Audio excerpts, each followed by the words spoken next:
Elle sera toujours là pour vous écouter. Elle sait garder un secret. On la paye très très cher pour qu'elle dise « je vois ». C'est la meilleure en psycho, mais en IMO, c'est zéro. Pour être proprio, c'est Bruno. Bonjour à tous et bonjour à toutes. Je le dis souvent, l'immobilier c'est important, mais c'est pas grave. Pas toujours vrai. La réalité est parfois brutale. Le mal-logement, les immeubles qui s'effondrent, les accidents de la vie entre maladies, séparations ou perte d'emploi, le résultat des vies détruites, des solutions pas toujours évidentes. Notre invitée du jour, la comédienne phare des années sitcom, Mallory Nataf, elle a tout connu. La célébrité, les paillettes, l'argent, jusqu'à la descente aux enfers. Elle nous racontera aujourd'hui, en exclusivité, son regard sur son parcours. Bienvenue dans Proprio à tout prix, un programme chargé dans tous les sens du terme. Sommaire.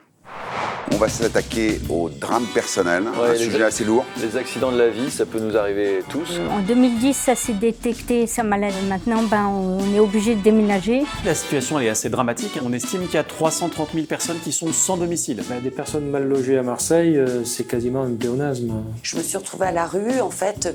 C'est un scandale, Grégory. Le problème, c'est de vendre de la poudre aux yeux. T'instaurerais quoi comme mesure pour pouvoir anticiper ce genre de choses? Il y a le relais qui est pris par l'État, quelque part. C'est bien ça ou pas? J'appelle ça du marchand de sommeil, moi. C'est un peu inadmissible de ne pas pouvoir reloger les gens de façon décente. En un quart de seconde, tout peut s'écrouler. Bon, ce monsieur, visiblement, il est désemparé. C'est terrible. Il n'a pas de carte d'identité, il ne peut pas justifier son identité. Et là, on se rend compte que quand on est dehors, il n'y a pas d'aide. Une émission effectivement chargée en émotions avec 3 consultants au top et Jean-Philippe qui est avec nous pour cette partie. Comment ça va, Jean-Philippe? Ça va, comme on parle de péril. Oui, j'adore mon péril. Sabrina Boulet est avec nous, Virgile Mouillet et une nouvelle, Sabrina Braca, qui est de 91. Fleury Mérogis. Fleury Mérogis. Tu sors pas de prison, rassure-nous. Hein. Non. Bon, ça va, ça marche. Mais elle y va. Bon, alors, j'aimerais qu'on commence cette émission sur un constat. Ça fait 70 ans que l'abbé Pierre avait lancé son appel à l'hiver 54. Où on en est? Eh ben, on a été posé la question au responsable de la Fondation Abbé Pierre qui s'appelle Manuel Domergue. Regardez, les chiffres sont édifiants. Quand vous avez un parcours de vie accidenté, perte d'emploi, problème de santé, vous avez droit quand même au logement. Le droit au logement, c'est pour tout le monde.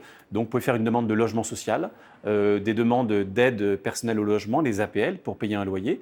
Et puis, s'il n'y a pas de logement du tout, vous avez au moins droit à un hébergement d'urgence, en tout cas en théorie. Après, on sait qu'il y a une pénurie très forte et donc il faut appeler le 115, il ne faut pas se décourager, il faut recommencer régulièrement. Oui, la situation elle est assez dramatique sur le front des sans-abri. On estime qu'il y a 330 000 personnes qui sont sans domicile. C'est-à-dire que soit elles dorment à la rue, dans des halls d'immeubles, dans des voitures ou dans des centres d'hébergement.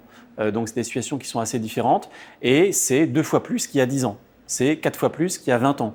Donc, on voit que la tendance, elle est clairement à l'aggravation. Le plus choquant parmi les 330 000 personnes sans domicile, c'est de voir qu'il y a même des enfants qui restent à la rue. Quand ils appellent le 115, le 115 leur dit non, il n'y a pas de place pour vous et votre famille. Et donc, on a à peu près, selon les saisons, entre 2000 et 3000 enfants qui sont refoulés chaque soir par le 115. On attend de la part des pouvoirs publics qu'ils réagissent, qu'ils aient une politique vraiment pour arriver à 0 sans domicile, à la fois en urgence, avoir plus de places d'hébergement, mais la vraie solution, c'est d'avoir une politique du logement pour les personnes à bas revenus, des logements très sociaux qui doivent être financés sur des fonds publics, et puis des APL, des aides personnelles au logement, pour aider les personnes à bas revenus à payer un loyer. Un constat édifiant, 2-3 000 enfants tous les jours qui sont dans la rue. Un premier commentaire, Jean-Philippe. Ce qui fait peur et ce qui mobilise tout le monde, c'est que plus personne aujourd'hui ne se sent vraiment à l'abri de ça. C'est-à-dire qu'on se dit tous qu'on peut tous, à un moment, basculer de ce côté-là. Et ça appelle aussi justement à l'entraide, parce qu'on se dit, ça peut nous arriver. Donc ça peut nous arriver. Sabrina, j'aimerais qu'on commence par toi. Comment tu vis ça au quotidien? Est-ce que c'est compliqué? Alors nous, je te dirais que dans le sud, à Montpellier, il y a un grand artiste qui disait « la misère est meilleure au soleil ». Donc effectivement, c'est pas la même chose. Mais bon, on a quand même des sans-domicile fixe énormément à Montpellier. Et ils ont du mal, en période hivernale, à se loger. Virgile, alors toi qui es dans les Vosges, le terrien de l'émission, est-ce que la solidarité en province, dans ta zone, elle joue plus qu'ailleurs, à ton avis Je pense que oui, c'est un peu plus rural. Et puis nous avons des aides de la mairie, du CCAS, des HLM qui s'occupent des logements précaires. Il fait plus froid aussi, donc il y a plus Exactement. d'entraide. Oui, c'est une nécessité chez vous. On doit s'entraider, effectivement. Sabrina, pour ta première, c'est un sujet lourd. Tu habites dans le 91, à Fleury-Mérogis. Tu es de plein fouet dans ce genre de soucis, toi, non? Un petit peu, oui. Puis au niveau entraide, alors il y a des associations comme la Croix-Rouge qui essayent de venir en aide à ces gens-là, mais au niveau de la population, on est tellement nombreux qu'au final, on ne fait pas spécialement attention. On ne connaît plus ses voisins. Il y a moins d'entraide qu'avant, c'est certain. Alors, il y a quand même des initiatives, la fête des voisins, il y a des solidarités qui se mettent en place. En fait, il faut recréer un réseau qui n'existait plus. Et c'est possible. On n'est pas obligé d'être amis avec ses voisins, mais au moins de les connaître, c'est vrai. Bon, j'aimerais qu'on continue un petit peu ce tour d'horizon avec un cas dont vous vous souvenez certainement. À Marseille, l'effondrement de 2 immeubles rue d'Aubagne, ça avait, je dirais, été un drame, 8 morts, près de 1500 personnes encore sans domicile. On a été voir Maître Yoya, qui a une bonne vision de la situation. Je vous propose de l'écouter. Le contexte du drame de la rue d'Aubagne était une chronique annoncée d'un drame que la ville devait de toute façon subir tôt ou tard, compte tenu de l'ensemble de l'immeuble dégradé en centre-ville. Il y a une paupérisation qui annonçait des effondrements que nous avons fini par subir. La France, c'est à peu près 450 000 biens dégradés, il y en a environ 40 000 à Marseille. Il y a un patrimoine qui appartenait à la ville, qui appartient toujours pour partie à la ville, qui n'est absolument pas entretenu. Les alertes pourtant étaient indéniablement présentes. D'abord des alertes visibles, c'était des immeubles qui menaçaient de s'effondrer, des immeubles particulièrement dégradés, donc criminel de laisser les gens qui vivaient à l'intérieur dans ces conditions-là, doublement criminel pour la population des Marseillais qui traversaient ces quartiers, des immeubles délabrés qui auraient dû être entretenus et au moins identifiés, tel n'a pas été le cas. Les immeubles sont nombreux à Marseille à ne pas avoir été évacués en temps et en heure parce que la prise de conscience du péril imminent n'était pas au rendez-vous. Aujourd'hui, les arrêtés de péril se sont multipliés sur la ville, bon nombre de bâtiments ont été évacués, la mairie a fait preuve de prudence et a anticipé. Des personnes mal logées à Marseille, c'est quasiment un pléonasme. L'immeuble aujourd'hui à Marseille, le logement, le mal logé est le problème majeur de la ville. Du constat de ce drame, on peut tirer les conséquences d'une embellie possible d'un point de vue immobilier. Je passe ces mots, Maître Yoya. Jean-Philippe, on a quand même, pour apporter la contradiction, essayé de faire le point sur cette affaire. Oui, c'était en 2018, c'était en novembre 2018, donc le 63 et le 65 de la rue d'Aubagne. Le 63, en fait, il avait été vraiment clairement identifié comme un bâtiment qu'il fallait démolir. Il était vide, il avait eu des arrêtés de péril, vraiment, mais ça a duré des années et des années. Et le 65, lui, il n'était pas vide du tout, c'était une copropriété, et là aussi, il y avait eu des alertes. Il y a des experts qui ont été mandatés, donc il aurait fallu faire quelque chose. Mais ça n'a pas, a priori, été fait.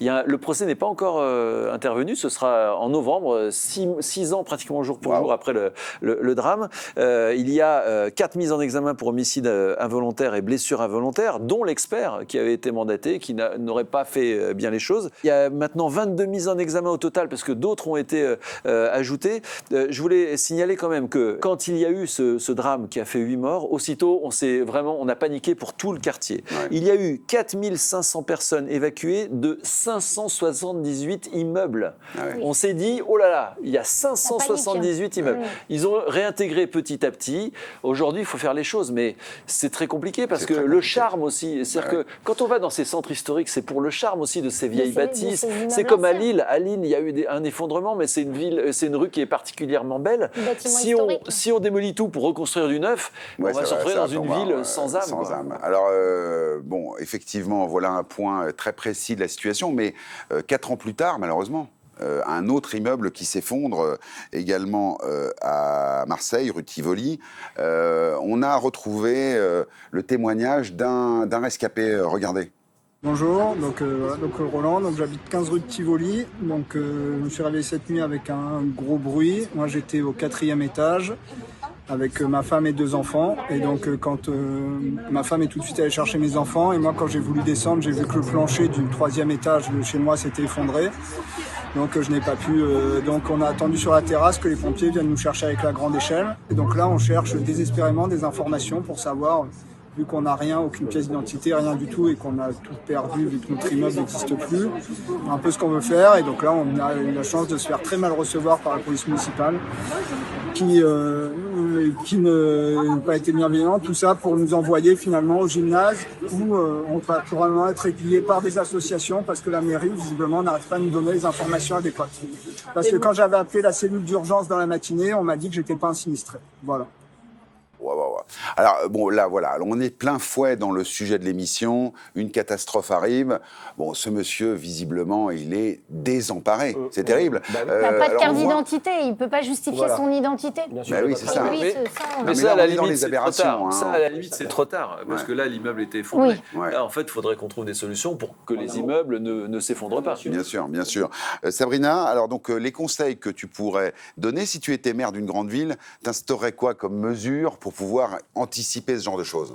J'instaurerais une surveillance proactive des immeubles, c'est-à-dire mettre des experts régulièrement sur les immeubles pour vérifier l'état. Alors justement, de projets, de plans pluriannuels de travaux, c'est obligatoire actuellement depuis le 1er janvier 2024 pour les immeubles de plus de 200 lots. Il y a un expert qui passe et qui fait un scan de tout l'immeuble, qui visite un panel, c'est obligatoire dans toutes les copropriétés. Tous les combien de temps ?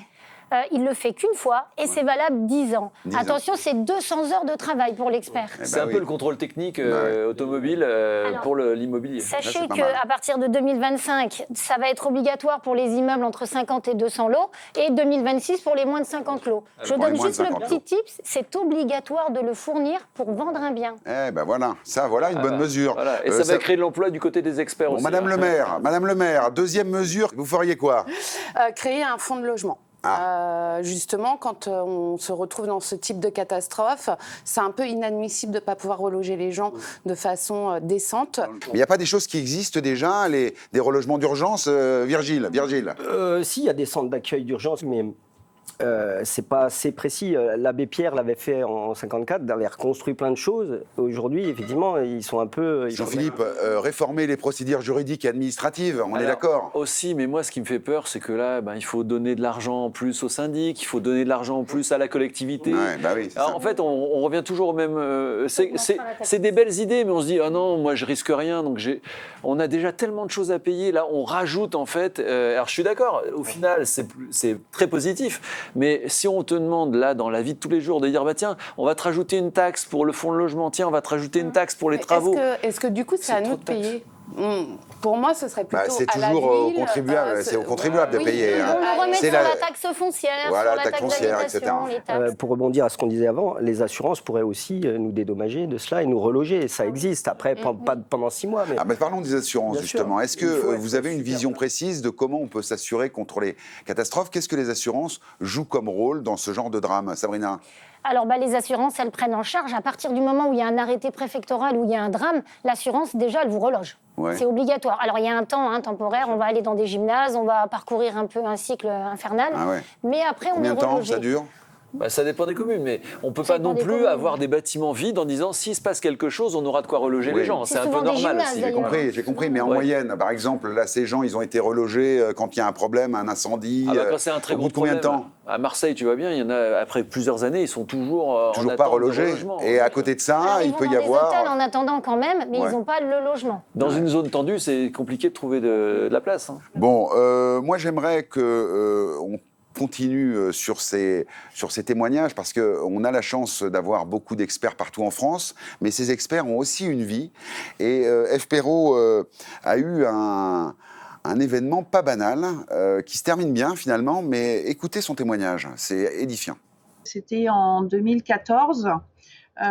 J'étais à une réunion et là, je reçois un appel qui m'indique qu'il y a le feu chez moi. Donc évidemment, je laisse tout en plan, je pars tout de suite. Et là, une scène un apocalyptique de la fumée qui s'échappe de la maison. Heureusement, ce jour-là, mon fils aîné ne dormait pas. Quand il a vu la fumée, les flammes, il a eu l'instinct de sortir son petit frère et ses petites sœurs. Voilà. Plusieurs camions de pompiers, la police. Je ne pourrais même pas dire exactement combien de temps il s'est écoulé. Et les pompiers reviennent en disant écoutez, est-ce que vous savez où dormir ce soir ? Et moi, bêtement, je leur dis ça y est, vous avez terminé, on va pouvoir rentrer chez nous. Et là, ils m'ont dit non, vous ne comprenez pas en fait ce qui vient de se passer. Mais non, ce n'est pas possible. Donc ouais, il a fallu trouver une solution d'urgence. Je pensais que ça allait durer quelques jours. Malheureusement, ça a mis beaucoup plus de temps. Et là, on se rend compte qu'on perd une vie. Et c'est-à-dire que les souvenirs des enfants, leurs dessins, les photos, toutes ces choses-là, ça a été très, très dur. Et ça l'est encore aujourd'hui. Ouais, on voit là, grosse émotion. On le voit, hein, c'est encore présent. Maintenant, il y a quand même une chose positive dans ça, c'est que les enfants et l'aîné sauvent la famille. Apprenez à vos enfants à détecter les dangers et à réagir en cas de danger. Vous, Sabrina, toi, en tant que mère de famille, est-ce que tu penses à inculquer ce genre de réflexe ? Moi, je le fais, mais il y a des cas pour anticiper les départs de feu. Est-ce que vous savez, en France, le cas le plus présent pour un départ de feu ? Je sais pas, les prises électriques. C'est ça, c'est Alors, c'est pas le sapin de Noël, mais c'est effectivement tout ce qui est l'électricité. Moi, j'ai un truc à rajouter, c'est d'envoyer, quand on achète un bien, qu'il soit en électricité, bien ou non, d'envoyer en recommandé à votre assureur d'accord, ce diagnostic électrique pour qu'il vous assure en connaissance de cause et qu'il n'aille pas dire après votre élec n'était pas aux normes. Il peut trouver une clause, très bien. Très bon conseil de Virgile. Donc quand tu achètes un bien, que tu rentres dans les lieux, tu envoies des photos, c'est ça que Non, le diagnostic qui est diagnostic électrique, très on bien. On l'envoie recommander à son assureur et là au moins on peut être tranquille. On se dit, on avait une assurance. Le mieux c'est d'appeler l'électricien pour refaire ce qui n'est pas aux normes, mais ça peut nous couvrir pendant les travaux. Tu retiens quoi de cette première partie, C'est vrai que normalement, en première partie, je ne suis pas là. Alors là, ce que je retiens surtout, c'est qu'il y avait quelqu'un à table qui était vraiment très bon. Ah oui c'était moi. Oui, c'est ça. Non. En fait, c'est vraiment... on est très fiers de cette émission parce qu'on sort un peu de notre cadre. Là, on parle de ce qui est sérieux, de ce qui est grave dans l'immobilier, comme tu le disais. Avec ce constat, on l'a vu tout à l'heure avec la Fondation Abbé Pierre. Et en fait, le premier constat qu'on retrouve ici, ce qu'il faut retenir, je trouve, de cette première partie, c'est la solidarité. C'est-à-dire qu'en fait, il faut être solidaire avant, c'est-à-dire bien être attentif aussi à ce qui se passe. Par exemple, si on a une personne âgée qui est dans l'immeuble voisin, vérifier qu'elle sait encore comment fonctionne le gaz, etc. On n'a pas parlé, mais effectivement, il y a les gens qui tombent dans les escaliers, qui tombent chez eux, etc. Voilà, donc soyez attentifs à vos voisins. Il faut connaître nos voisins, en fait. Et c'est vrai qu'au mois de juin, on a fait la fête des voisins, etc. Mais toute l'année, il faut être attentif aux voisins, surtout les plus précaires aussi, parce qu'on a vu, il faut pouvoir aussi être solidaire après coup. Alors, au niveau, et Madame le maire, est-ce que tu es devenu maire, c'est vrai qu'il faut que les institutions nous imposent de prévenir et de faire des travaux, parce que moi, honnêtement, et je le dis, et je l'ai dit tout à l'heure, si on ne m'impose pas de payer des travaux préventifs, je ne le fais pas, évidemment. J'ai déjà tellement de charges. Quand on est propriétaire, on a les charges, on a les impôts, on a des taxes. On ne va pas en rajouter de façon préventive. Donc, il faut qu'on nous les impose. C'est comme le contrôle technique automobile. Si on ne nous l'impose pas, si on n'impose pas de réparer, on se dit tant que ça roule, ça roule. Bon, moi, je ne suis pas d'accord avec ça, mais effectivement, c'est quand même des fortes incitations. La nature humaine, c'est ça. Mais les fortes incitations. Quand on regarde le budget, on se dit non, je n'ai pas envie de payer en plus. Et donc, ce qu'on retiendra de cette première partie, c'est la solidarité. Il faut être solidaire. Merci Jean-Philippe, merci à vous trois, les experts. Vous le savez, en fin d'émission, je vous l'ai dit, on reçoit Mallory Nataf, la star du miel et les abeilles, qui nous raconte son parcours chaotique. Et en attendant, un petit voyage pour respirer et deviner un prix. Regardez. Aujourd'hui, je vous amène visiter une bâtisse de 1772, mais vous avez qu'1 minute pour l'estimer. Je sens que tu nous réserves encore plein de surprises. J'adore ça personnellement, mais pour estimer une maison, ça rend les choses un peu plus compliquées en revanche. Entre le canal du Midi juste en bas et les 5 minutes qui nous séparent de Carcassonne, nous sommes ici dans un cadre privilégié de par son emplacement et son calme. C'est l'un des critères les plus importants dans mon estimation. Charlène, d'autres pistes peut-être? Allez, quelques indices et en musique. J'adore ce jingle. Bon, j'ai mené l'enquête pour vous aider. À Caux et Sauzins, les prix au mètre carré se situent entre 1800 et 2000 euros. Ça devrait vous donner un sacré coup de pouce pour trouver le bon prix. Mon estimation pour cette maison se situe entre 360 et 370 000 euros. Ces petits voyages en région pour vous donner le pouls de l'immobilier, c'est toujours sympathique. 3 nouveaux experts pour cette deuxième partie. David Attali, Anne de Ruy et Marie Gauthier, bien évidemment, ma chouchoute. Grégory est avec nous. On l'avait pas compris. Ouais, oui, forcément. Grégory est avec nous. Tu as eu envie de commencer cette partie d'émission avec des exemples assez frappants. Grégory. Oui, exactement Bruno.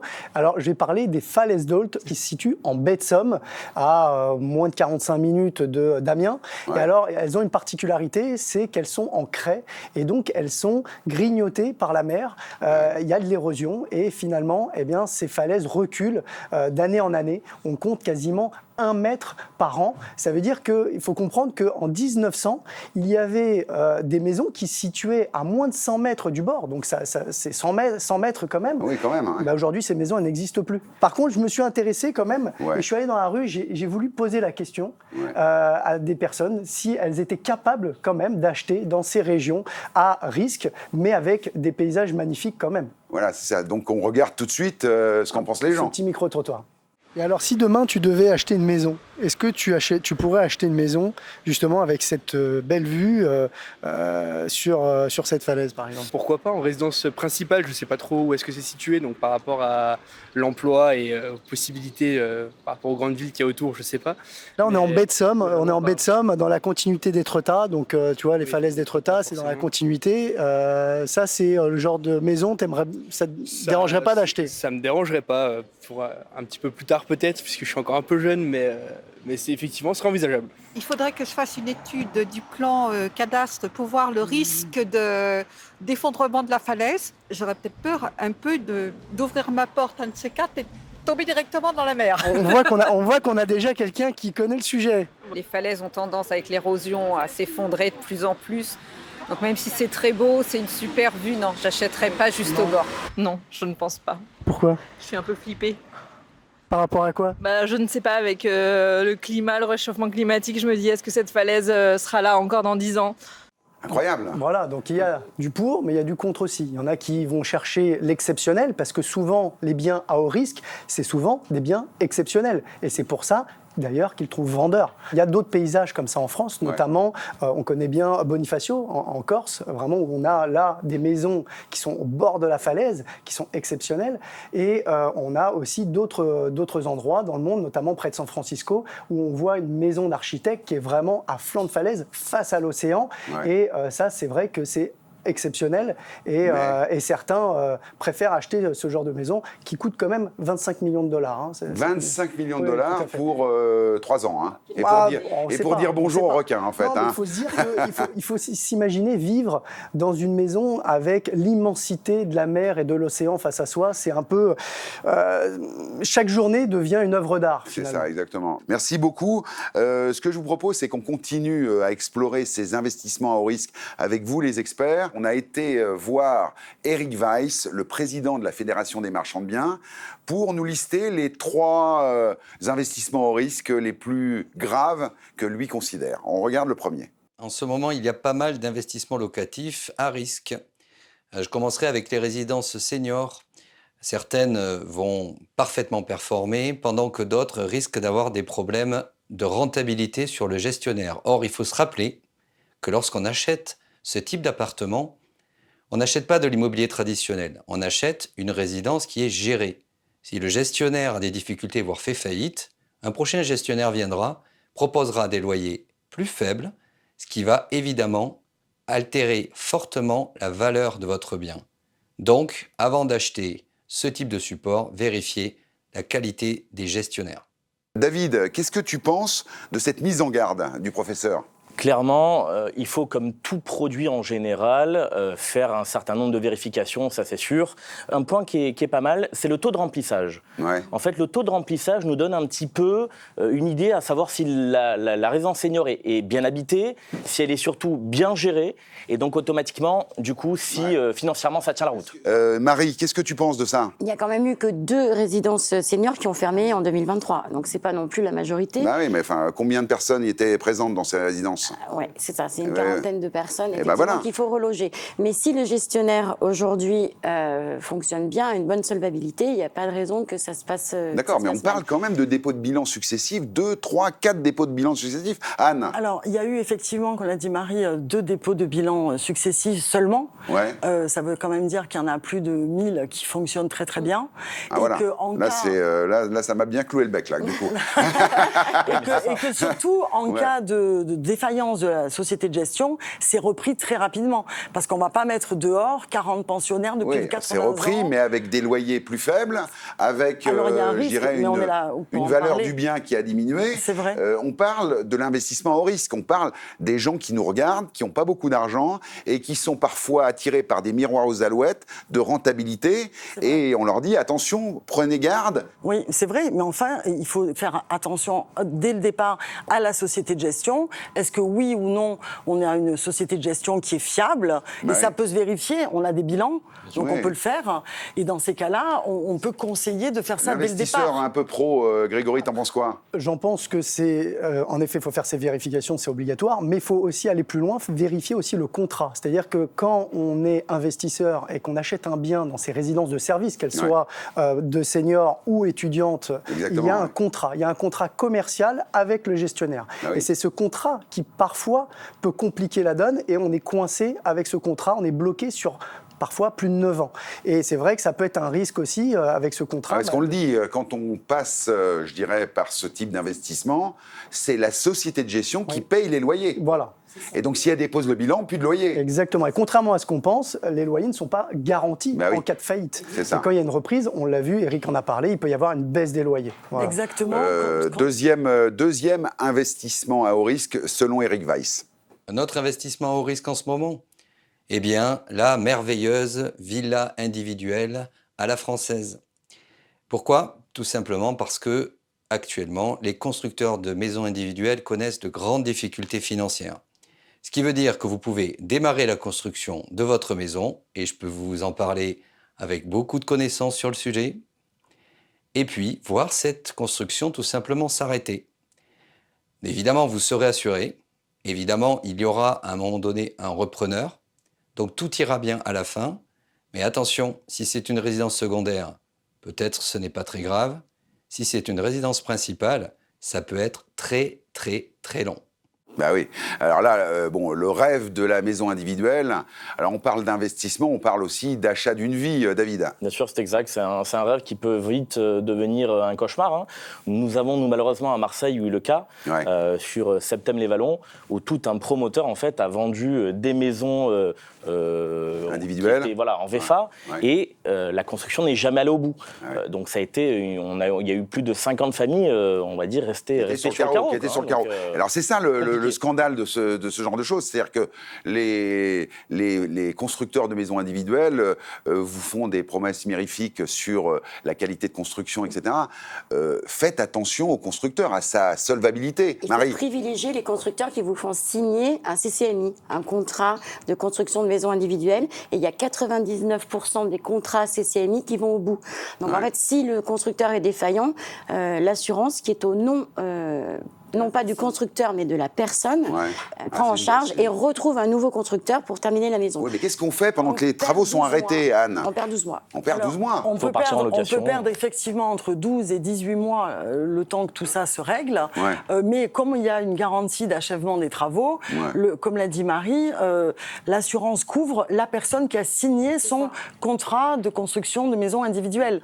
Il y a sans doute une garantie de livraison, mais pour que la garantie fonctionne, il faut faut faire une démarche légale, c'est-à-dire de mettre en demeure le constructeur sous 8 jours alors qu'il a arrêté le chantier pour lui dire il faut reprendre le chantier. Et l'huissier va constater l'arrêt du chantier et à ce moment-là, la garantie pourra être mise en place. Si les délais sont passés, au même titre qu'un locataire mauvais payeur, si les délais sont passés, eh bien, la garantie marche plus. Fonctionne plus. Ah oui. Et là, ça peut durer beaucoup plus longtemps. Effectivement, très bon conseil. Merci les amis. On regarde le troisième investissement à haut risque d'Eric Weiss. Mon dernier investissement à haut risque, les quartiers populaires. Évidemment, sur Excel, on a l'impression qu'on a 10, 15, 20% de rentabilité locative, ce qui attire beaucoup d'investisseurs. Mais il faut se souvenir que si on a de telles rentabilités, on a le risque qui va avec. Je vous donne un exemple que je connais bien. Quartier du Soleil Levant et résidence donc du Soleil Levant à Nîmes. Des appartements vendus 100 000, puis 80, puis 70 pour 70 mètres carrés, 1 000 € du mètre carré, se négocient aujourd'hui plutôt autour de 25 000 € pour 70 mètres carrés. Quant à la mairie, qui essaye de faire quelque chose, mais avec pas mal de difficultés, elle pourrait vous les racheter peut-être 15 000 €. Quand on a investi là-bas, je vous garantis, c'est pas vendu. C'est un scandale, Grégory. Oui, mais le problème, c'est de vendre la poudre aux yeux. C'est vraiment d'essayer de vendre une rentabilité qui va attirer les gens. Moi, si je peux donner un conseil, c'est que la rentabilité, souvent, elle est proportionnelle au risque. Et donc, ça veut dire que plus il y a de rentabilité, plus il y a de risque. Si vous achetez à Paris intramuros, il n'y aura pas de risque, mais il n'y aura pas de rentabilité. Et donc là, c'est la même chose. On peut aller sur des quartiers comme ça, où il y a eu des projets de mairie qui ne voient pas le jour, finalement, et on se retrouve... Qui ne voient jamais le jour. Alors, c'est pas le cas de toutes les municipalités. On n'est pas là pour faire le procès des pouvoirs publics. Mais il y a beaucoup de municipalités qui avaient de grandes ambitions. Avec les changements de gouvernement, de législature, les choses changent et rien ne se fait. Et on se retrouve avec des petits investisseurs, des petits propriétaires qui se retrouvent avec des biens qui ne valent plus rien. On le voit là dans l'exemple qu'il donne, au Soleil Levant, mais il y a d'autres exemples en France. 15 000 € pour des biens qui valaient au départ 100 000 €, Anne. Oui, alors moi, puisque avec David, on est un peu voisins, je suis à côté de Marseille, il y a effectivement des investissements qui peuvent offrir entre 15 et 20% de rentabilité. C'est souvent dans des quartiers défavorisés. Et là, on se rend compte que les bailleurs prennent des locataires défavorisés et il y a le système de loyer CAF, ça existe beaucoup à Marseille. C'est-à-dire qu'ils achètent un appartement 60 000 €, ils vont le louer pas cher effectivement, mais il y a le relais qui est pris par l'État quelque part. C'est bien ça ou pas ? Alors, il y en a qui le font, on peut prendre le risque, mais il ne faut pas prendre le risque. Il ne faut pas être dépendant de ça. J'appelle ça du marchand de sommeil. Pour moi, clairement... Et puis le jour où la personne, le locataire, ne touche plus la CAF parce qu'il y a un changement de situation... C'est un risque. Il faut comprendre que la CAF demande des informations 2 voire 3 fois par année. Si le locataire ne donne pas les infos, la CAF arrête de payer. Donc automatiquement, pas de loyer du locataire, le résiduel, il n'y en a pas. Finalement, c'est l'État qui... Acheter pas cher, on prend forcément un risque, on a un taux de rentabilité effectivement qui est important. Mais le scandale, il n'est pas d'acheter pas cher, c'est qu'au départ, c'est pas si pas cher que ça. Je parle, moi, des petits propriétaires qui habitent ces quartiers, qui ont mis toutes leurs économies pour acheter leur logement. Et aujourd'hui, ça vaut plus rien. Qu'est-ce qu'on fait pour eux ? Ils sont gros gens comme devant, on est d'accord ? Il faut être patient. Voilà, il faut être patient. Bon, merci beaucoup à tous les trois pour ces précieux conseils. Les investissements à haut risque, méfiez-vous-en, les bonnes rentabilités également. Un autre investissement à haut risque sur lequel on voudrait s'attarder, c'est notre spécialiste de la réno, Sylvain Gruel, qui a été interviewé en région, un investisseur qui a investi dans un immeuble en péril. Regardez ce qu'il dit. J'ai fait l'acquisition d'un ancien immeuble dans le centre-ville d'Agen. L'objectif était de le démolir pour en reconstruire un nouveau, pour faire 6 appartements. La démolition a démarré, sauf qu'on s'est aperçu que l'immeuble du voisin ne tenait que grâce au nôtre. Du coup, il y a eu un arrêté de péril qui a été mis sur cet immeuble avec une obligation de démolition. Et ça fait 1 an que ça dure. Le chantier est complètement à l'arrêt à ce jour. D'ici quelques semaines, cela devrait se résoudre. Mais en attendant, perte financière avec les loyers qui ne rentrent pas, des dépenses supplémentaires au niveau des frais d'avocat, des frais d'huissier et surtout des soucis. Et en parallèle, j'avais aussi quelques projets d'investissement que j'ai mis en attente. Voilà, là c'est encore autre chose. Là, on est sur de l'investissement au risque, je dirais non prévisible, Grégory. Non, et puis là, on a affaire à un professionnel. Ouais. Je veux dire, comme dans n'importe quel business, dans n'importe quelle affaire qu'on monte, il y a une étude de marché, là, elle a été faite, mais finalement, il y a une surprise et le projet ne peut pas se faire. On a affaire à un professionnel. Donc, je crois que tu avais un cas d'investissement d'immeubles sur des arrêtés de péril qui sont arrivés après. Exact, oui. J'ai eu une vente il n'y a pas longtemps. On a vendu un appartement à une petite jeune parisienne qui a voulu faire son premier investissement locatif. Et voilà. Malheureusement, un mois après la vente, mais ça, c'est imprévisible, Anne, on est d'accord. Hein. Complètement. C'est complètement imprévisible. C'est vraiment le risque qu'on ne peut pas prévoir. Par définition, on ne peut pas prévoir un risque à l'avance. Bah oui. Mais là, c'est vraiment imprévisible. Bon. Et on ne peut que conseiller, du coup, d'essayer de ne pas Anne, puisque investir. tu as la parole, je sais que tu as aussi un autre investissement au risque qui tient à cœur. On est là donc pour parler de la loi Girardin, qui date du 21 juillet 2003. Ça a poussé en fait des investisseurs qui étaient très imposables à acheter des logements sociaux donc dans les dom-toms. D'accord. Alors il y a le rêve, le Soleil, la Martinique, les îles. Ça permettait d'obtenir une réduction d'impôt en one shot, jusqu'à 60 000 € par an et par foyer fiscal. Ça existe très toujours ? Intéressant. Ça existe toujours, mais pas pour les particuliers. Maintenant, ça existe que la loi Girardin, pour les industriels. Bon. Donc c'était au départ un dispositif éthique et solidaire. C'était le but de loger des populations défavorisées dans les îles, parce qu'ils sont au soleil, mais il n'en reste pas moins défavorisés. Marie, juste pour terminer, j'aimerais que tu nous donnes, pour égayer un petit peu cette partie des investissements au risque, vraiment les 3 conseils de Marie pour minimiser les risques quand on veut faire de l'investissement. Donc l'emplacement, c'est primordial. Ouais. Donc il faut vraiment éviter les zones à risque, comme le disait Greg tout à l'heure. Donc en bord de falaise, au bord d'une rivière. Si on est en zone inondable, on prend forcément un risque. Ce que je conseille, moi, aux téléspectateurs, c'est vraiment de lire l'ERP. C'est un diagnostic obligatoire que personne ne lit. L'état des risques et pollution des sols, c'est obligatoire. Il faut tenir compte aussi des services environnants en cas de revente. Et il faut penser à se projeter à long terme sur le bien qu'on achète. Puisque si on achète en zone à urbaniser, il y aura forcément des projets demain qui vont faire que peut-être on aura un immeuble qui va se construire à côté, au lieu d'une belle vue. Voilà, donc il faut se renseigner auprès du service de l'urbanisme de la mairie, et ça, c'est primordial. Bon, voilà. Merci Marie, merci à tous les 3. Merci Grégory. Vous savez, il y en a un qui nous observe tout le temps, pendant toute l'émission. Il s'appelle Jean-Philippe Douce, et le petit débrief de la deuxième partie. Jean-Philippe, c'est à toi. Oui. Salut Bruno, bonjour à tous. Excusez-moi, j'ai pas eu le temps de mettre ma veste. Oh là là là, nous sommes le 14 juillet. Excusez-moi, pardon. Voilà, ça y est, j'ai mis ma veste. Alors, voilà. Ça y est, oui, on est le 14 juillet et je trouve ça bien qu'on parle de placement à risque, évidemment. On l'a dit, les résidences seniors. Alors, quand je nous vois sur le plateau, je me dis qu'en effet, c'est peut-être un bon investissement. Les résidences seniors, donc seulement 2 dépôts de bilan en 2023. Alors, j'ai cherché aussi, alors vous avez fait le tour des placements à risque. Il y en a un qui aurait pu aussi être intéressant, et d'ailleurs ils le font aux États-Unis, c'est investir dans les prisons. C'est vrai qu'on a des problèmes de place dans les prisons en France, mais aux États-Unis ils ont trouvé le système, ils ont des prisons privées. Donc vous pouvez investir là-bas, et c'est d'ailleurs un très bon rapport, un très bon rendement. Et je me suis dit, 14 juillet, prison, il y a un... Ah mais oui, la Bastille. En fait, la prison de la Bastille. Parce qu'on est à proprio à tout prix, donc je me suis dit, tiens, si j'étais propriétaire de la Bastille, avant le 14 juillet évidemment, combien ça vaut la Bastille ? Vous avez une idée ? Combien vaut, imaginez, un marchand de biens qui dit, tiens, c'est bien cette vieille prison, pas encore... inestimable. Inestimable. Ah bah oui. Alors j'ai cherché quand même, parce que moi je suis comme ça, moi je veux des chiffres. Alors, la prison de la Bastille, 34 mètres de large sur 66 mètres de long. Ça fait en mètres carrés 2240 mètres carrés si on prend un seul étage. J'ai pas les plans de la Bastille avant la prise, mais je me suis dit, il y a bien 2 étages. Ça fait 4500 mètres carrés. 4500 mètres carrés rue Saint-Antoine à Paris.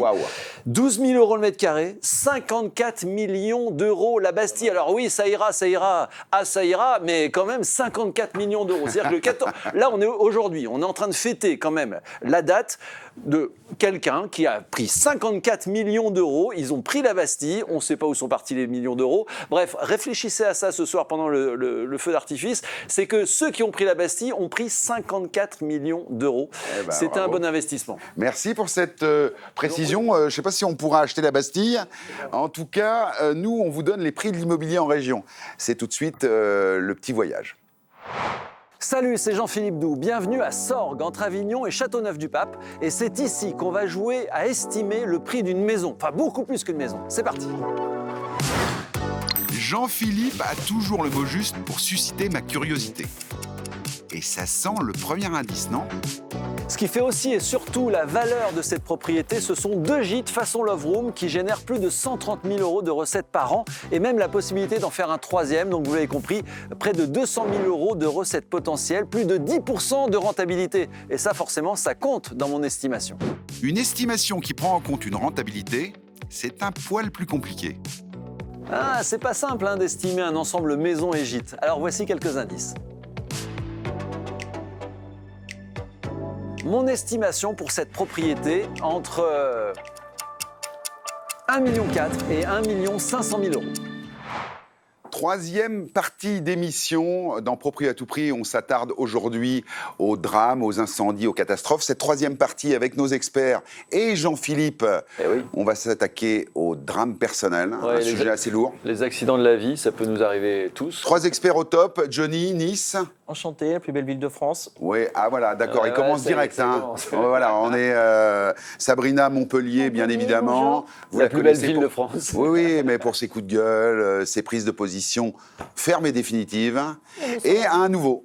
Jérémy qui est avec nous. Bonjour. Alors un petit coup de projecteur sur Jérémy qui a développé un concept itinérant d'agence immobilière qui est excellent. Une caravane qui se déplie et il va dans sa région prêcher la bonne parole, donner des conseils d'experts. Tout à fait. Alors aujourd'hui, c'est un nouveau concept. Au lieu d'ouvrir plusieurs agences n'importe où, je pense qu'il était primordial quand même d'aller à l'encontre des personnes, des clients, des personnes qui se trouvent en milieu rural. C'est un peu le bibliobus, tu sais, pour ceux qui n'ont pas de médiathèque. C'est le truck-IMO. Voilà, exactement. C'est le truck-IMO. Tout à fait. Donc c'est un système de caravane rétractable qui aujourd'hui, avec un beau covering, avec pas mal de matériel, on peut aller où on veut, quand on veut. C'est-à-dire que le samedi matin... On peut faire une prise de sang en même temps. Ouais, c'est ça, on peut tout faire. Il y a une cuisine, je peux vous faire à manger, il y a tout ce qu'il faut. Et t'es du côté de Bourges. Tout à fait, c'est ça. De Bourges. Les drames personnels, après cette belle présentation, effectivement, c'est un sujet qui nous touche tous, la maladie, les divorces, les accidents de la vie. Les licenciements. Les licenciements. C'est des sujets qui sont assez graves, qui vous touchent certainement soit de près, soit de loin. On a voulu s'y attarder aujourd'hui. Et pour rien vous cacher, parmi nos consultants, nous avons Anita Porcaro, à qui il est arrivé une histoire un peu difficile. On a été lui faire une petite visite pour qu'elle nous raconte son histoire. Regardez. L'accident est arrivé un samedi soir. Je me souviens juste avoir dit j'ai mal à la tête. Et je me suis écroulée. Je me suis réveillée 5 jours plus tard. À l'hôpital, en réanimation. D'un coup, tout s'arrête. Quel que soit votre état de santé, les impôts, l'URSSAF, les loyers, en fait, toutes les charges continuent à courir. Et les problèmes arrivent aussi financiers derrière. Puis, en fait, on se rend compte que en un quart de seconde, tout peut s'écrouler. Ah oui. Alors on vous rassure les amis, Anita s'est sortie de cette mésaventure, de cette catastrophe de vie. Elle est très bien, elle est dans le sud, elle est une de nos expertes à Cannes. Johnny, qu'est-ce que tu en penses de cette situation ? C'est compliqué parce que c'est une spirale où tous les frais augmentent et c'est... ça devient un peu compliqué à gérer. Sabrina, là, effectivement, quand on se retrouve, par exemple, propriétaire de son logement, qu'est-ce qu'on peut faire quand le ciel nous tombe sur la tête de cette manière ? Effectivement, elle engage une nouvelle vie. Ouais. Donc elle doit faire attention à ses dépenses. Elle aura eu forcément une réduction d'activité. Ouais. Donc elle peut appeler sa banque. Il existe des assurances quand on fait un crédit en cas de maladie. Donc la mensualité va être suspendue. D'accord. Suspendu, pris en charge? Pris en charge selon le type d'invalidité. Après, c'est des contrats, c'est bien les banques. Il faut bien regarder ces contrats d'assurance. Et c'est vrai que quand on achète une maison, on se dit, oui, ça ne m'arrivera pas et tout. Et on cherche surtout la moins chère d'assurance, parce qu'on a déjà des traites. Et c'est un pourcentage. C'est très important de ne pas faire l'impasse sur une bonne assurance quand on engage un crédit. Parce que, en effet, quand tout d'un coup, il n'y a plus d'argent, alors c'est vrai pour toute la consommation de la famille, mais c'est souvent le plus gros poste de dépenses d'une famille, le remboursement. C'est le plus gros poste. C'est le plus gros poste, donc il faut vraiment être assuré contre ça. Et c'est d'ailleurs le plus gros poste quand on est propriétaire avec sa mensualité, mais c'est également le plus gros poste quand on est locataire. Et alors là, quand ça arrive et qu'on est locataire, que tout d'un coup, plus de travail, on est bloqué chez soi, qu'est-ce qu'on peut faire, Jérémy, alors du coup ? On a des mêmes aides que le propriétaire, on va appeler sa banque, pour stopper une mensualité, pour échelonner, tout simplement.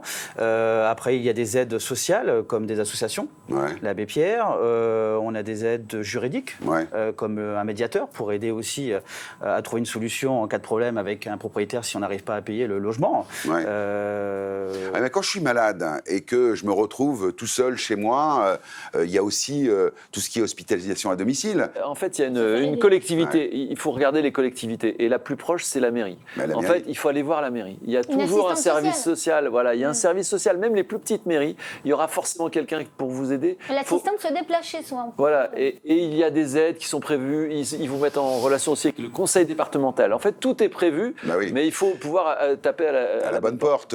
Johnny, est-ce que dans ta carrière, tu as eu des drames de clients de cette nature et tu les as aidés? Parce que là aussi, le professionnel de l'immobilier, on a eu un drame où c'est un ami proche où sa maison a brûlé. Ah oui? Sa maison a brûlé. Il était parti en vacances et en même temps, on l'appelle pour lui dire que sa maison brûle. Ah oui, c'est chose extraordinaire. Donc lui, il a l'impression que c'est une blague.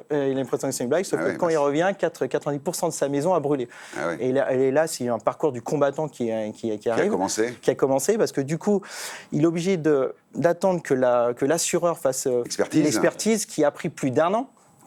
Et là, il est toujours en procès 6 ans après. 6 ans après, parce que du coup, l'assureur attaque les pompiers pour mauvais travail et les pompiers attaquent la mairie car il n'y a pas de pression d'eau.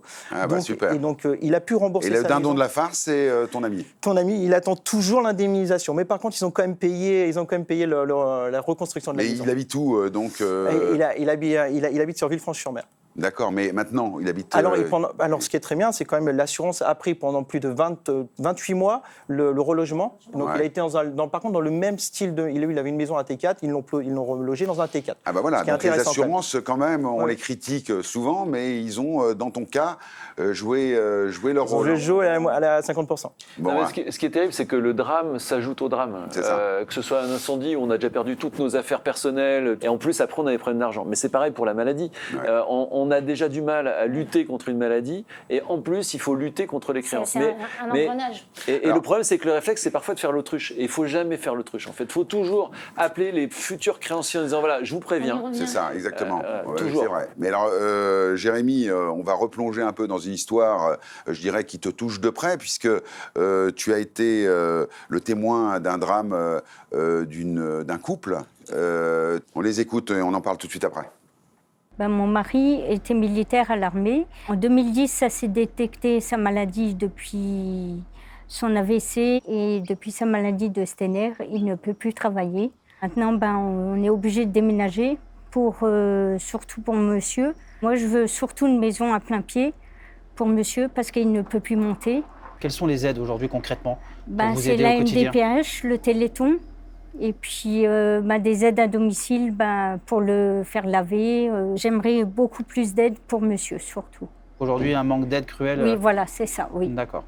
Le Téléthon, quand même. C'est intéressant, c'est vrai que c'est une maladie. On ne sait pas où ça va. Et alors, ça va à la recherche beaucoup, mais aussi à l'accompagnement. C'est à travers le MDPH, comme elle a dit, la maison départementale des personnes handicapées qui travaillent avec maladie orpheline, donc c'est effectivement couvert par des associations comme ça. C'est vrai que pour le mal logement, la Fondation Abbé Pierre, le Téléthon pour les maladies, le Secours populaire, le Secours populaire. Bon, effectivement, c'est quand on doit commencer à faire appel à ce genre d'associations, les situations sont dramatiques. Cette dame, elle est courageuse. Hein. Courageuse, mais qui garde quand même le sourire. Les deux gardent le sourire, parce que c'est une situation très compliquée. Comme elle disait, monsieur ne peut plus aller se laver.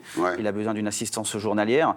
et que leur maison n'est plus adaptée. Aujourd'hui, ils ont besoin d'espace, ils ont besoin d'un lit médicalisé, d'un fauteuil. Et un fauteuil, il faut que la maison soit adaptée au fauteuil. C'est quoi, quand il y a besoin de soins à domicile, c'est le HAD, le fameux HAD qui est pris en charge par la sécurité sociale. Donc il y a quand même des solutions quand Exactement. même. Là, on n'est pas tout seul. Il faut un pourcentage d'handicap, je crois. Exactement. Pour être considéré comme PMR, il faut être en incapacité permanente à hauteur de 50%. Là, monsieur, je crois que c'est quand même le cas. Et c'est ce qu'on disait tout à l'heure, c'est qu'en fait, on a moins d'argent parce qu'évidemment, l'activité s'arrête, mais on a des dépenses en plus. Et notamment, adapter sa maison. Tu nous disais... Je disais, aujourd'hui, c'est tout bête. On peut se faire financer un fauteuil roulant, mais aujourd'hui, il faut que la maison soit adaptée au fauteuil roulant. Un fauteuil roulant, il faut qu'il passe dans des couloirs larges, dans des maisons, dans des portes larges aussi. Mais là, c'est ça qui est important, Jérémy. Ça coûte combien? Ça m'arrive, tout d'un coup, je me retrouve dans un fauteuil roulant, je dois faire adapter ma maison ou mon appartement pour pouvoir accéder. Ça me coûte combien, cette histoire-là? Aujourd'hui... Est-ce que j'ai des aides, surtout? Alors, il y a des aides. L'ANA,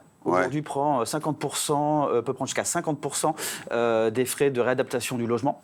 À part ça, aujourd'hui... Combien pour changer son accès? Et pour une porte? Moi, je dirais, si tu pars d'un studio ou d'une maison, entre 10 000 et 50 000 pour raménager le minimum. C'est un minimum. On doit faire l'encadrement des portes à changer en 0,90, les couloirs de circulation d'1,50 m de diamètre. On doit faire aussi les prises. Les prises et les luminaires, il faut les adapter. À la hauteur, tu veux dire? Bien sûr, Les cuisines, il faut adapter au siège. Il y a beaucoup de travaux. Il faut savoir qu'il y a 10% des logements en France qui sont adaptés actuellement. Seulement? Vous dites 10%. Moi, dans ma région, on a la ville Menton, qui est la ville très connue pour les retraités. On est à 15%. 15%. Alors, faut savoir aussi qu'il y a des nouvelles normes quand même dans les bâtiments, dans le neuf, et que la plupart de l'accès aux bâtiments et aux nouvelles promotions sont prévus. C'est obligatoire maintenant. Alors, c'est obligatoire, oui, en vue d'un but locatif ou en vue pour un but de mise en vente. Mais il faut savoir qu'un primo-accédant qui veut construire sa maison neuve n'a aucune obligation. La maison neuve. Non, mais je parle des promotions des appartements. Donc 15% d'accès PMR dans les logements à Menton. Oui. Ils ont tout compris en fait. Ils sont avant-gardistes. Mais vous le savez, Jean-Philippe, qui est ici dans cette troisième partie, est notre mentor à tous. Il observe tout ce qu'on dit et c'est son petit moment pour nous dire ce qu'il a retenu de cette émission et en particulier de cette partie. Toujours cet esprit jazzy. C'est ça qui est bon. C'est ça qui est bon. Et là, émission spéciale, on a vu, c'était une thématique qui nous tenait à cœur ici, Approprié à tout prix. Et du coup, le billet doux, ça va être assez bref. Aujourd'hui, en fait, il faut qu'on soit tous solidaires. On l'a vu, et ça, vraiment, renseignez-vous. Il y a toujours quelqu'un qui peut vous aider. Il y a toujours une collectivité, il y a toujours une association qui peut vous aider.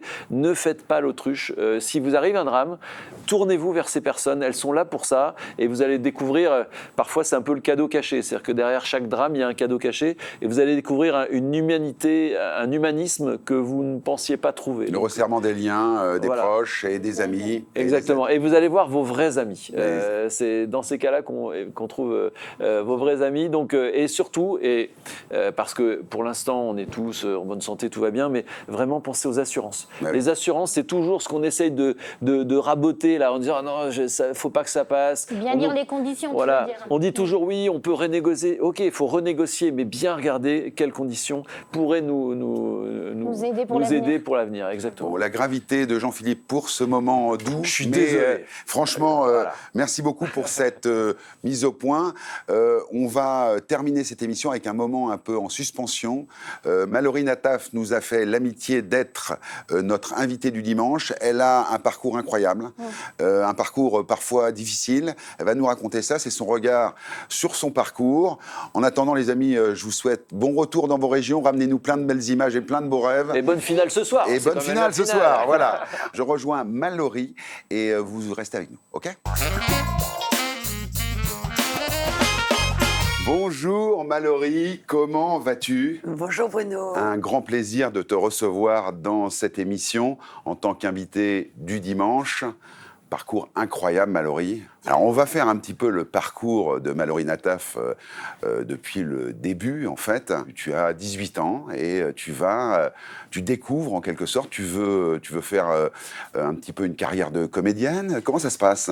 En fait, je faisais des études, je préparais un MBA. En fait, je me suis rendu compte que c'était pas ma voie, que j'avais plus envie d'exprimer quelque chose d'artistique. Et j'ai fait un casting chez AB Productions. Par hasard? Par hasard, c'était mon premier casting de comédie. Ouais. Je croyais que c'était une publicité. Et en fait, c'était pour jouer dans Le miel et les abeilles. Et j'ai été engagée après mon premier casting. Et ma vie a démarré comme ça. Quel souvenir tu en gardes de ces années folles, en fait, aujourd'hui? J'étais partout à la fois, en fait. Je faisais les interviews, les plateaux télé, le tournage. J'étais en boîte de nuit du jeudi au dimanche. Ça fait une vie... remplie. T'avais pas le temps de t'ennuyer. Ah oui, mais j'ai été obligée de me reposer 8 ans derrière. Ah oui, c'est ça. Ah, pendant 8 ans, j'ai eu un burn-out derrière. Ah oui. Ah oui, c'est-à-dire que c'était vraiment... pendant 3 ans et demi, j'ai pas dormi. Je ne dormais pas. J'ai cru qu'on pouvait vivre sans dormir. Je l'ai vraiment cru. Ah oui, c'est ça. Et au bout de 3 ans, le corps dit stop. Stop. Il fallait s'arrêter. Mais quand même, après Le miel et les abeilles... J'ai fait Sous le soleil. Sous le soleil, voilà. Sous le soleil. C'est ça. Donc là, plus calme. J'ai tourné 59 jours et au bout de 59 jours, je me suis dirigée vers le théâtre. Voilà. Alors donc là, il y a toute une carrière de Mallory Nataf dans le théâtre. Voilà. Donc tu tournes avec des grands acteurs, hein, Bernard Ménez. Maurice Rich, ouais. Bernard Ménez, Henri Guibet. Ah oui. Donc j'ai fait pas mal de boulevards. Ouais. J'ai fait des pièces expérimentales. J'ai fait des pièces de jeunes auteurs contemporains. Enfin, pendant... Ça dure combien de temps? Environ 6-7 ans. D'accord. Ah oui, donc là, il y a une vraie carrière d'actrice de théâtre. Voilà, c'est ça. Qu'on connaît un peu moins, finalement. Hein, non, parce que j'ai préféré ne pas en parler dans le mass média. Ouais. Parce que j'étais dans mon truc, quoi. Et alors après, tu t'orientes vers des performances artistiques. Alors j'aimerais bien que tu me parles de ça. J'ai travaillé donc dans le monde de l'art contemporain après le théâtre, et on a fait des performances, en fait, ce qu'on appelle les performances viennoises. C'est-à-dire, on va dans des musées et on fait des petits films. C'est assez spécial. C'est une mise en scène du corps de la femme ou de l'homme. Voilà, mais comme œuvre d'art. Comme œuvre d'art, c'est ça. Voilà, c'est ça, exactement. Et donc tu fais ça pendant combien de temps? 4 ans, pendant 4 ans. Ah oui, quand même. On arrive à une période de ta vie, on connaît un petit peu, on ne va pas trop s'attarder, mais j'aimerais quand même que tu me parles du contexte de ce temps assez long, finalement, où tu te retrouves seule. Je me suis retrouvée à la rue. En fait, je n'avais pas payé mon loyer pendant 17 mois. Arrivé le 16 mars, la trêve hivernale, il a fallu que je ne m'en aille de mon logement. Et j'ai été logée par quelques amis, mais les amitiés ne durent pas quand c'est comme ça, quand on n'a vraiment plus rien. Les gens ont très très peur de ça. C'est ça. Comment ça se passe et combien de temps ça dure? Ça dure quand même longtemps. Hein. Ça a duré, cette période a duré environ sur une dizaine d'années, 8-9 ans. Et j'ai eu 44 logements pendant ces 8-9 ans. Des logements d'urgence. Des logements d'urgence, des hôtels, une porte qui s'ouvre pour une nuit, 2 nuits, 15 nuits, 6 mois, des gens qui acceptent de m'héberger. Dans le mal logement en France. Le mal logement, et là on se rend compte que quand on est dehors, il n'y a pas d'aide. Il n'y a pas d'aide pour les femmes célibataires, il n'y a pas d'aide pour les femmes, il n'y a pas de foyer de logement d'urgence. Donc moi je disais, mais j'ai besoin qu'on m'aide. Et aucune aide n'est venue. Alors moi, au début où ça t'arrive, tu es dans la rue, les gens te reconnaissent? Oui, pas tant que ça. Hein. D'accord. Et ils me reconnaissent pas tant que ça. Et ceux qui me reconnaissent sont vraiment très bienveillants. Ah, voilà, il faut dire que toute cette période que j'ai traversée, les gens ont été très très bienveillants avec moi. Bon, la bonne nouvelle, c'est que à un moment donné, tu renoues avec les relations familiales et comme par magie, après un temps assez long finalement, on te trouve un appartement que tu occupes maintenant. Dans le Marais. Dans le Marais. C'est mon père qui... J'ai passé un coup de fil à mon père parce que vraiment j'étais désemparée. Et je me suis dit, il n'y a que lui qui peut me sortir de cette situation. Et effectivement, il m'a dit, je suis tellement content que tu me rappelles. Bien sûr que je vais t'aider. Et dans les 4 mois, j'ai trouvé un logement. Il a passé un coup de fil. Incroyable. Ce qui est exceptionnel sur Paris. Vraiment, j'ai vraiment beaucoup de chance. Beaucoup de chance. Bah, tu nous as fait l'amitié de nous donner quelques photos de ton intérieur. Au-delà, bon, c'est pas très grand, mais c'est beau, c'est beau et c'est en fait c'est chez toi. Oui, c'est mon chez moi. Voilà. Alors, Pendant que tu es chez toi, tu t'es mis à écrire un livre. J'aimerais qu'on en parle un petit peu. J'ai écrit un livre sur un petit peu tout ce que j'ai traversé pendant 52 ans. C'est un livre dans lequel j'ai mis beaucoup de moi et c'est pas une biographie chronologique. Ouais. C'est vraiment comme des impressions jetées sur le papier sur un petit peu. Alors j'ai eu la chance d'avoir le manuscrit. Tu es à la recherche d'un éditeur. Voilà, je suis à la recherche d'un éditeur. On lance un appel. Alors j'aimerais qu'on termine cette interview, Mallory, par la petite interview traditionnelle. C'est l'interview IMO. Elle va être un peu particulière pour toi, mais est-ce que tu peux nous dire quels sont les souvenirs de ta première maison d'enfance ou d'appartement d'enfance où tu habitais? On avait une maison à La Baule. Ouais. Dans lequel on allait passer tous les week-ends, qui était vraiment une très très grande bâtisse, une belle bâtisse, et puis qui était à 5 minutes à pied de la plage. Ça, c'est les premiers souvenirs quand tu étais enfant de la maison de vacances à La Baule. Voilà, la maison familiale à La Baule. Est-ce que tu te rappelles de ton premier appartement toute seule? Je suis montée du Sud pour aller habiter à Boulogne-Billancourt.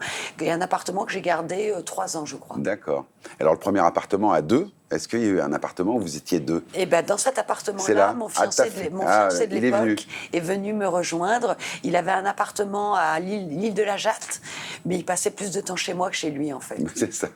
Bon, et l'appartement d'aujourd'hui, on l'a vu tout à l'heure. Mallory, quels sont tes projets aujourd'hui et quel regard tu portes sur tout ce parcours incroyable finalement? Alors, en ce moment, je tourne pour Les Mystères de l'amour, donc j'espère que les tournages vont continuer. J'aimerais bien revenir au théâtre parce que j'étais vraiment... j'adorais faire du théâtre. Bon, en tout cas, c'est un plaisir de te voir aussi resplendissante après un parcours de vie aussi à la fois lumineux et compliqué. Mallory, merci beaucoup de nous avoir accordé cette interview exclusive. On te souhaite le meilleur. Et vous le savez, les amis, je termine cette émission également en vous disant l'immobilier c'est important, mais c'est pas grave, mais parfois si. Ciao.